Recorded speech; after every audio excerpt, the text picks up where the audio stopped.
Mendekam di balik jeruji, nyatanya tak membuat jera aktor Ahmad Zoni. Ia justru terlibat kasus peredaran narkoba saat mendekam di rumah tahanan Salemba, Jakarta Pusat. Baru-baru ini, publik digemparkan sama berita Ahmad Zoni, aktor yang kembali ditangkap diduga jual narkoba dari balik jeruji besi. Bayangin, lo di penjara karena kasus narkoba, tapi di dalam sel lo malah bisa jualan barang yang sama. Tapi bro, ini bukan cerita baru.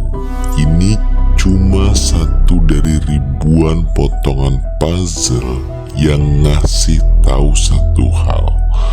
Penjara itu bukanlah tempat untuk berhenti kejahatan. Namun kadang justru tempat kejahatan itu naik level.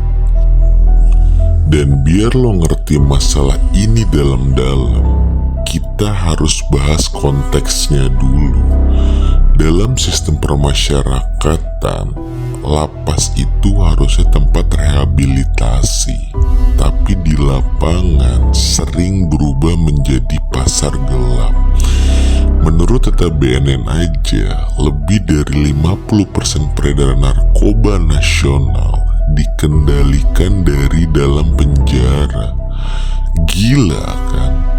Artinya orang yang harusnya direhabilitasi malah jadi pemain inti. Ini penjara ini kan ada dua pilihan. Mau jadi baik, mau jadi buruk, ya sama lah seperti kehidupan. Kamu memilihnya di mana?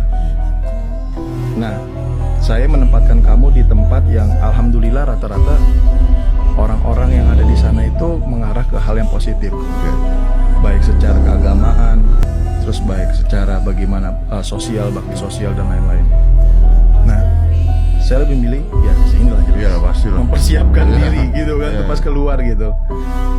Dan sekarang publik pasti bertanya-tanya, dan lo pun yang nonton video ini juga mikir, kok bisa sih narkoba tetap keluar masuk penjara? Dan sekarang coba gue share dan gue jelasin dikit gimana modusnya main. Yang pertama, barang bisa masuk lewat banyak jalur, mulai dari kunjungan yang diselundupkan, oknum petugas, barang titipan, sampai pembelian lewat HP selundupan. Di dalam sana ada sistemnya sendiri, siapa bosnya, siapa kurirnya, dan siapa yang jagain. Semuanya ada tarif dan jaringan. Dan kasus kayak Ahmad Zoni ini cuma nunjukin bahwa bukan cuma napi biasa, tapi juga public figure bisa terlibat mekanisme ini. Dan sekarang pelajaran buat masyarakat adalah jangan pikir lo aman cuman karena pelaku udah di penjara. Selama sistemnya bocor, selama ada yang bisa beli akses, ancaman tetap ada. Makanya kalau lo punya keluarga yang pernah tersangkut kasus kayak gini, pantau betul proses rehabilitasinya. Jangan biarin mereka ditarik lagi ke jaringan yang lebih dalam. Karena sering banget, dan seperti selalu gue bilang, begitu mereka balik, bukan sembuh, malah makin dalam terjerusnya. Dan gue pernah lihat sendiri gimana para bandar dalam lapas itu mikir.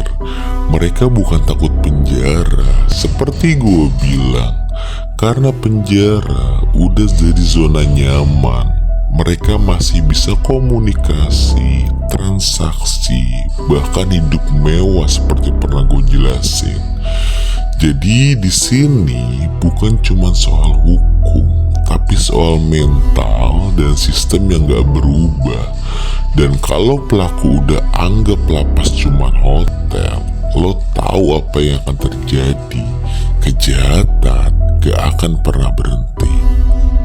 Dan dulu saat gue masih di lapas Cipinang sana, gue pernah mikir waktu gue di dalam, Apa semua orang di sini bakal berubah ya? Ternyata enggak. Karena kalau lingkungan dan sistemnya rusak, orang baik pun bisa ketarik lagi. Dan kasus kayak yang baru-baru ini itu cuma nunjukin satu hal. Penjara bukan jaminan tobat kalau sistemnya masih bisa dibeli. Dan pelajaran hari ini hanya satu. Jangan percaya kalau keadilan berhenti di balik jeruji. Karena dunia gelap itu bukan di luar sana, tapi bisa hidup di mana aja, bahkan di tempat yang katanya paling aman. Dan gue bukan mau nyalain siapapun ataupun sistemnya. Gue cuman mau ngingetin, selama kita tutup mata, kejahatan bakal terus tumbuh dalam diam. So, mungkin sekian aja video kali ini. Kalau lo ngerasa video ini bermanfaat, silahkan lo share, komen, dan subscribe. Bantu channel ini berkembang agar semakin banyak orang-orang yang mendapatkan wawasan dunia kriminal dan gak mudah jadi korban karena kebodohannya.